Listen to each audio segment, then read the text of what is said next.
Kungkila khorang khna ka hangke Sachlang mol phaike hanai lukurokni khawo belaikhe tongthomong tei khatongmong nukjago abo haikheno tini phashalo Sachlang terni samungbotangno kitingei Belonia Children Parko belaikhe juda khe nukjaka khaksa bwkhak toksa toktini khorang chiruru charara tei khaksa bwkhak chirairokni tongthokmungni khorang chiriklaijak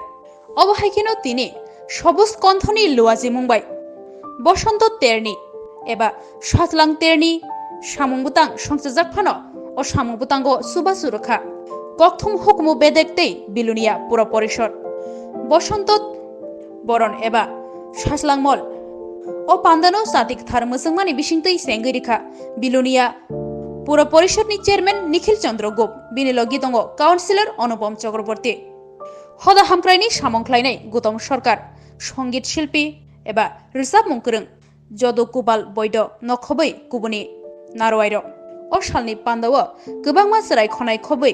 রিসাবগ্রং মুসাগ্রং রগব ফাইমাজাক ফাইকা আবনি লগি লগি সবুজ কণ্ঠনি রংফ্রংনাই Hariprasad Majumdar লামসংমানি cock নারকমানি ইয়াগুলো পান্দা সেঙ্গি রেনাই Belonia পুর পরিষদনি chairman নিখিল চন্দ্র গোপ cock নারখা ও সালনি Sachlang তেরনতিয়ে এই বসন্ত বরণ উৎসব প্রতি বছর আমরা দেখে থাকি, কিন্তু এবারে এই সবুজ কণ্ঠের উদ্যোগে এটাকে একটা আলাদাভাবে নতুন রূপে এখানে উদযাপন করা হচ্ছে। আমরা জানি যে আমরা সেই তপবন কেন্দ্রিক সভ্যতা থেকে আজকে আমরা নগর কেন্দ্রিক সভ্যতায় আমরা জীবনযাপন করছি, কিন্তু আমাদের সেই তপবন কেন্দ্রিক সভ্যতার দিকে, সেই সংস্কৃতির দিকে আমাদের এখনো নজর রয়েছে।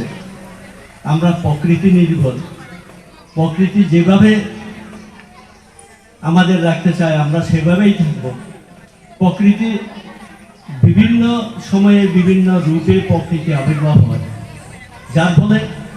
এই ভারতবর্ষের বিভিন্ন অংশে বিভিন্ন রাজ্যে প্রকৃতির বিভিন্ন রূপ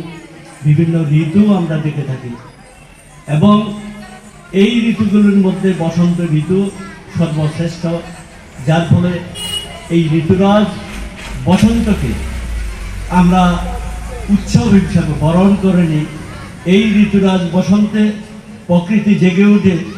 প্রকৃতি নতুনভাবে সেজে ওঠে, সৃষ্টির আনন্দে মেতে ওঠে, যে পৃথিবী ধ্বংস নয়, পৃথিবীর সৃষ্টি প্রকৃতি সৃষ্টি করার জন্য আবার নবরূপ ধারণ করে, আর তাকে বরণ করার জন্য আমরা মেতে উঠি। তাই প্রকৃতির এই যে রূপ রস, এটাকে নির্ভর করে আমরা বেঁচে থাকি। আমি সেই প্রাচীনকাল থেকেই এই ভারতবর্ষে এই প্রকৃতিকে নিয়েই